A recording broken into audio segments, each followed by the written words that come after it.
நேற்று காலையில் எழுந்திரிச்சு நானும் எங்கள் அக்கா பட்டு விளையாண்டுறதெல்லாம் பார்த்துட்டு இருந்தோம். எங்கள் அக்கா வீடு கூட்ட விடாமல் பட்டு பண்ணிகிட்டு இருந்தான். அடுத்து மதியம் சாப்பிடும் போது எங்கள் அக்கா பால் ஊற்றி சாப்பிட்றேன்னு சொன்னாங்க. சரி அவன் தூங்குறானே, அவனை கொஞ்சம் எழுப்பாக்கலான்னு சொல்லிட்டு மூக்கு பக்கத்தில் ஒரு 2 செகண்ட் கூட வச்சுருக்க மாட்டேன், எந்திரிச்சு வந்துக்கிட்டான். அப்புறம் அந்த தட்டி எங்கள் அக்காதுன்னு தெரிஞ்சோடனே அவங்க கோச்சிக்கிட்டு அங்கேயே உட்காந்துக்கிட்டான். அவன் வேறு எங்கள் அக்கா தட்டியே பார்க்குறான் சாப்பிட. அப்புறம் நானும் வந்துட்டு அவனுக்கு ஒரு சுற்றி போட்டு அதுக்கப்புறம் பாருங்களேன் அவன் எப்படி பார்க்குறான்னு சொல்லிட்டு அப்புறம் நான் தூக்கி அவங்ககிட்ட எங்கள் அக்கா கிட்டே கொடுத்து, எங்கள் அக்கா தரமாட்டாது ஏன் தட்டு அப்படின்ட்டுச்சு. பாவம் புள்ள மதியம்.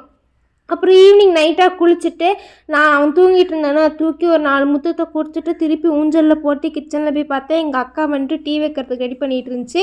எங்கள் அம்மாவுக்கு என்ன கொழுப்புனா எப்படியாச்சும் என்னை திட்டு வாங்க வைக்கணும்னு சொல்லிட்டு நான் பாத்திரம் விளக்கல. அது எனக்கு ஞாபகமும் படுத்தில்ல.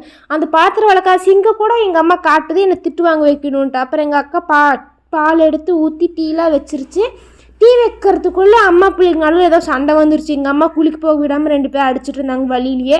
அப்புறம் உள்ளே போய் பார்த்தா எங்கள் அம்மா ட்ரெஸ் எடுத்துகிட்டு இருந்துச்சு. எனக்கு தேயில் பிரித்து கொடு, நான் குண்டாயிட்டேன் அப்படி சொல்லிட்டு தேயில் பிரிச்சிச்சு.